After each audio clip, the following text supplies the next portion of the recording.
Hello mga kapatid, magandang gabi po. Welcome sa Mongkayo.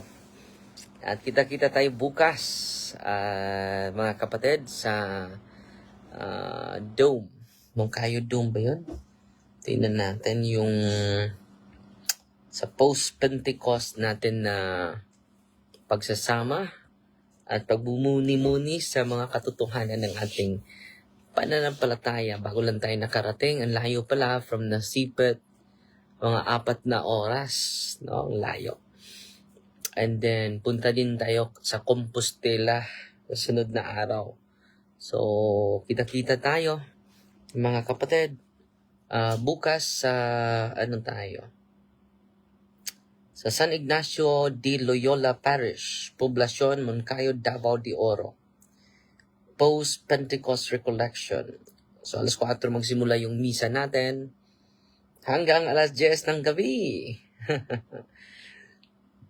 And then, sa Compostela, mga kapatid, 1 hanggang alas 4 po.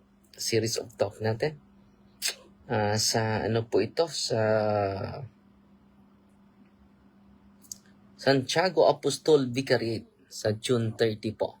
Kumusta na po kayo? Maayong gabi si Nanit Olo. Maayong gabi So, meron akong isi-share sa inyo, mga kapatid. No?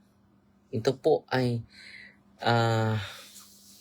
Juanita Neri. Good evening, Father Darwin. Si LD Lisa Katakutan. Si Renz Den. Si Ilyo Rico Madelina. Amen, amen. Alleluia, alleluia. Amen more, Father. Papa Jesus, no? Si kapatid na si Eldisa Katakutan is watching. Si CP Melicion Apariche. Si Angelica Salem. Ngayong gabi, Father Darwin, watching from Cebu City. Taga Sugbo.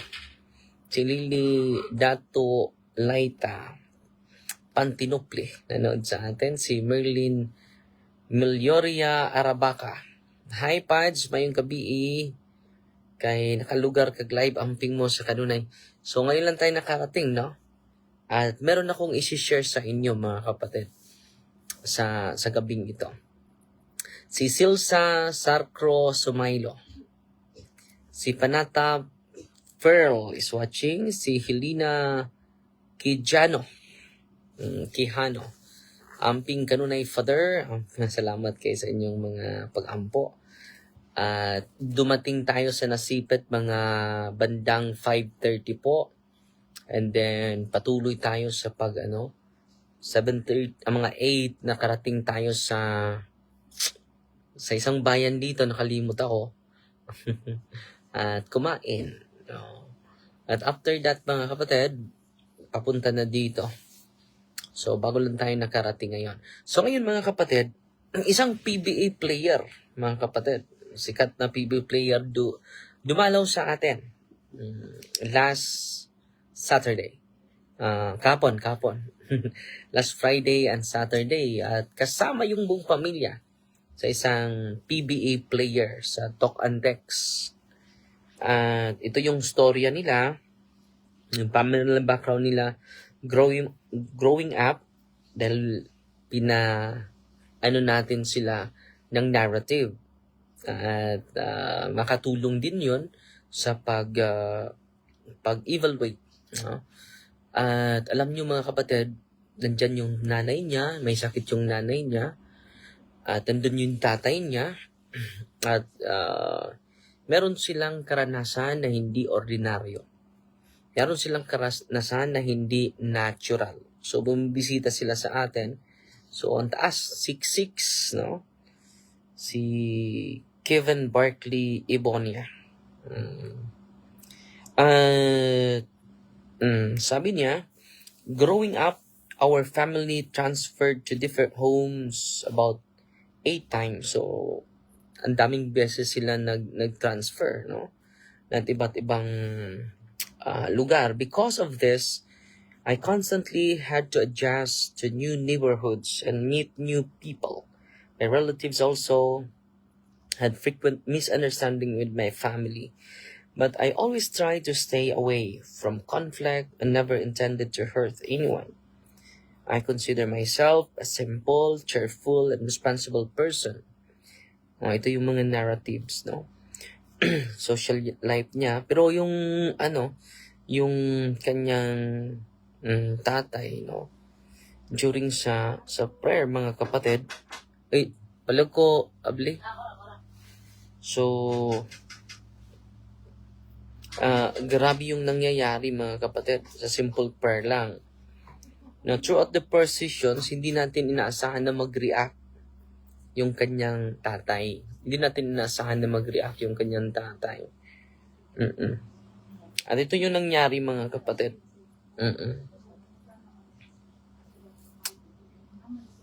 So, throughout the prayer sessions, yung experience ng tatay niya, fully conscious naman and aware of everything that was happening around me.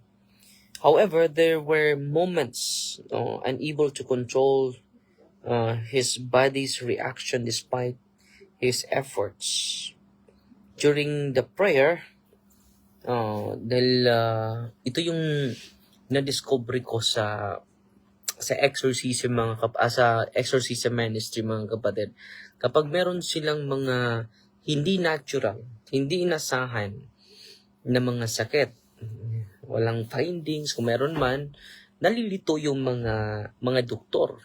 Na kapag natural yan, hindi malilito yung doktor. They will give you a precise diagnosis, basta hindi po, kapag natural po, makikita yan sa mga yung nanay niya yung nireklamo nila.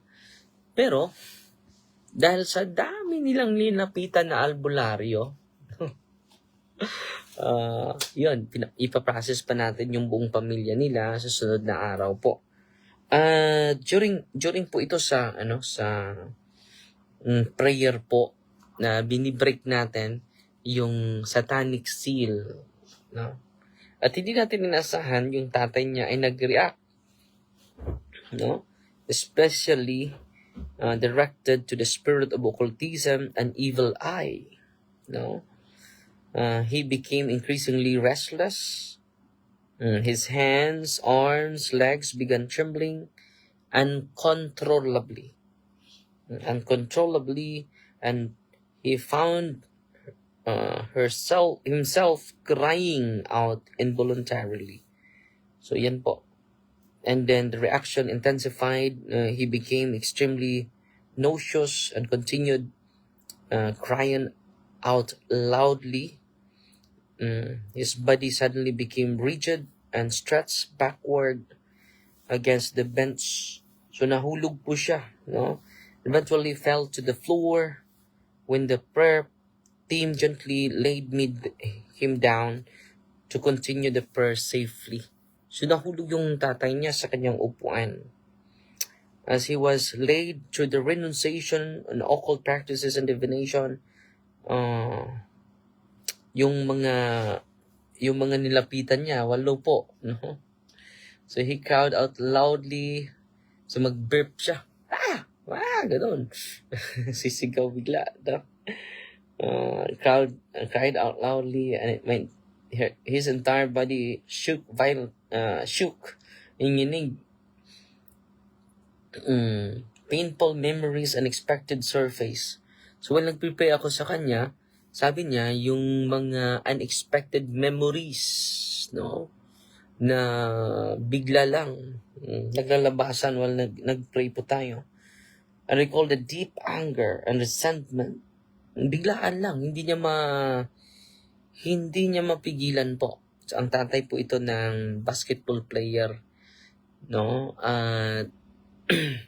Ang patuloy natin basahin. He felt the same intense trembling throughout his muscles that he used to experience whenever he became extremely angry in the past. Even after the prayer ended, the trembling continued for some time, and afterward, his thighs felt extremely weak and exhausted. So, nanghihina siya. So, dito mga kapatid, dahil marami silang nilapitan Mga 8 itong nalista, pero sabi niya, higit pa dyan, Father, nung napitan namin dahil akala namin ay may gumagawa ng hindi maganda sa amin. So when he was asked to say, I love you, Jesus, I love you, Mama Mary, he was able to recite both prayers without difficulty. Although he remained fully conscious throughout the entire prayer, he was unable to control the physical reaction that occurred during the prayers. So yan po, yung tatay niya at yung buong pamilya, just imagine ang mga intense emotion, grabe po. No? Yung kanyang ate, sample, may kaaway ngayon. No? At the same time, different place. Siya din may kaaway. No? At pareho silang, yung galit niya, grabe yung intensity yung galit. Intensified talaga yung galit nila. So ngayon, sa sunod na mga araw, patuloy pa yung pag-process. Hindi mo naman possess yung tatay niya, pero merong element of oppression. At posible itong mga naobserbahan nila na relational conflict, kasali po ito. So, titingnan pa natin sa sunod na mga araw. At after sa prayer po, sabi ng tatay ng kapatid natin ng PBE player, gumaan yung kanyang, so sinishare ko lang sa inyo yung reaction during sa prayer. So, nag-react yung tatay niya. At hindi po inasahan yun. No? So, totoo na may mga evil eye, mga kapatid. Doon sila nag-react yung tatay niya sa prayer sa evil eye. No? Divination and occultism. Connected po ito sa paglapit sa mga albularyo. At ito po, tandaan ninyo, yung mga albularyo ay mabait po yun. Magandang ugali. Pero mayroon silang spiritual companion na dapat mag-ingat po tayo. At inuulit yan ng simbahan, di ba? Sa CCC 21. At alam nyo, kung hindi kayo mag-ingat, sisirain tayo dahan-dahan po. Sato lang yung attack ng kaaway natin. Sato lang yung attack ng ating kaaway. Totoo na mayroon tayong kaaway. Itong kaaway natin sa 1 Pedro 5:8, parang gutom na leon, naghahanap ng makakain. No? So, yan po ang katotohanan po na dapat nating pagbigyan ng pansin. Ang simbahan na po ang nagsasabi niyan, hindi po si Father Darwin. So kapag isiwalat natin katotohanan, meron talagang masasagasaan na kapatid. Pero pasalamat yung buong pamilya, mga kapatid, dahil hindi nila inasahan. Pero obserbahan natin, dahil kapag ang curse ay sa head of the family, maapektuhan yung buong pamilya po. Kaya binibreak natin yung satanic seal sa tatay.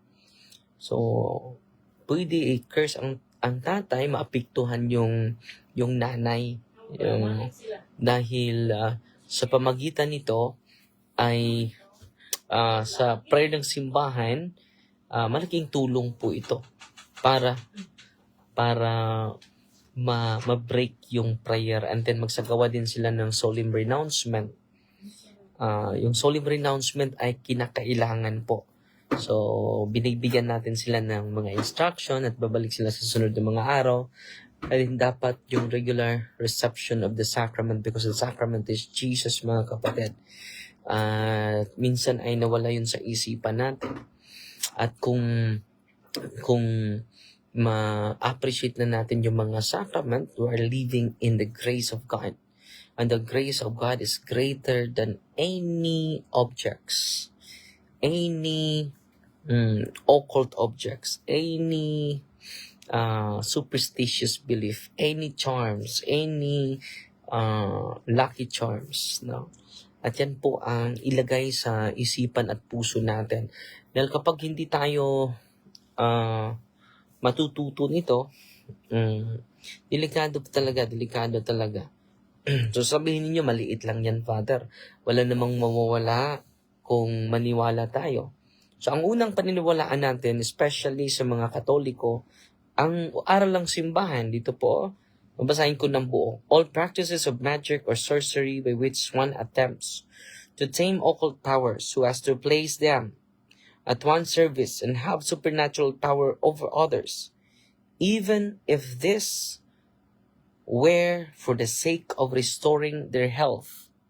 Malinaw na malinaw yan ha, restoring their health, are gravely contrary to the virtue of religion. These practices are even more to be condemned when accompanied by the intention of harming someone, or when they have recourse to the intervention of demons wearing charms, is also reprehensible. Spiritism often implies divination and magical practices. The Church, for her part, warns the faithful against it. Recourse the so-called traditional cures. Ito po yung albularyo, no? Recourse the so-called traditional cures does not justify either the invocation of the evil powers or the exploitation of another's credulity. So ito po, malinaw na malinaw ha. Hindi po dapat pupunta sa mga traditional cures. Sinong nagsabi nito? Ang simbahan po. CCC 21:17, even this were for the sake of restoring their health. Malinaw na malinaw yan ha. Dahil may utang tayo. Sa kaaway natin, kung may utang tayo sa kaaway natin, ay sisilingilin tayo. Hindi lang ikaw, pati na yung mga apo mo, until 4th generation yan. Now, Exodus chapter 20, verses 4 to 7. So yan po ha. At 8 po, just imagine, 8 po yung nalapitan nila. So, kailangan magsagawa sila ng renouncement, mga kapatid. Kapag hindi sila mag-renounce, pabalik-balik. Yung pabalik-balik, mga kapatid, yung ating pabalik-balik yung mga karamdaman natin na hindi ma-diagnose ng mga doktor, no? Na hindi natural. At yan po yung mga katotohanan na hindi natin ibaliwala, mga kapatid. Kapag ibaliwala natin yan, maraming maapektuhan, hindi lang ikaw po.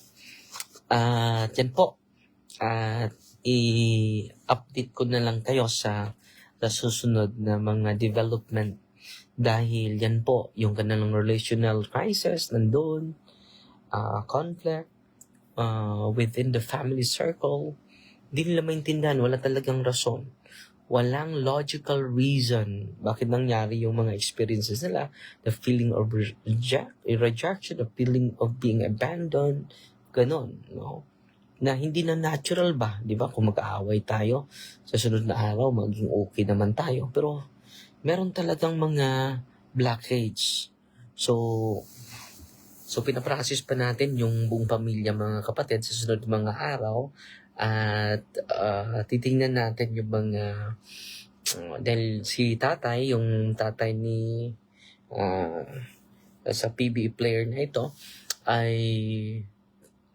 hindi pa natin na follow up. Pero after deliverance, mga kapatid, sabi niya gumaan yung pakiramdam niya at yung kanyang isipan ay maaliwalas. Pero magsagawa tayo ng additional na part 2 sa ating pakisama sa kanila. So yan po, at wala pong pinipili yung hinaharas ng ating kaaway. Kahit si Kristo po ay tinitempt, no, ng ating kaaway po.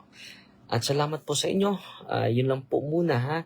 At sana may natutunan kayo sa gabing ito.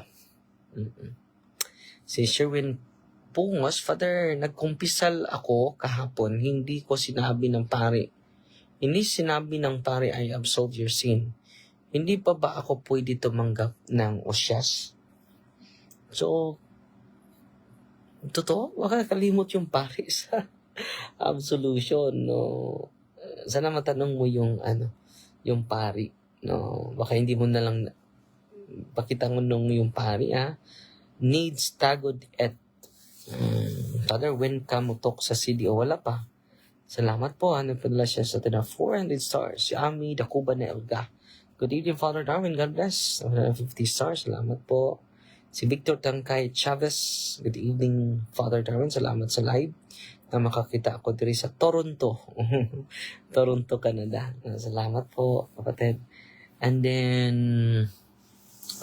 sana po hindi kayo matutulog without praying the Holy Rosary, mga kapatid, At Ate Chris Part, nood sa atin ngayon. So, tatapusin natin ito sa isang panalangin. In the name of the Father, the Son, the Holy Spirit, Amen. Our Father, who art in heaven, hallowed be the name. Thy kingdom come, thy will be done on earth as it is in heaven. Give us this day the Lord, forgive us our trespasses, as we forgive those who trespass against us. And lead us not into temptation, but deliver us from evil. Amen. Hail Mary, full of grace, the Lord is with you. Blessed are you among women, and blessed is the fruit of the womb, Jesus. Holy Mary, Mother of God, pray for us sinners, now and the hour of our death. Amen. Glory to the Father, to the Son, and to the Holy Spirit, was in the beginning, is now, and never shall be, world without end. Amen. Tommy Girl Casinio. Mayong gabi, Father Darwin. My little girl, 4 years old, is watching you now, listening from studio. Wow, no? Salamat kay Sister, kapatid na Tommy. Ngayon lang po muna, Fighty Maria, tatak with a humble heart.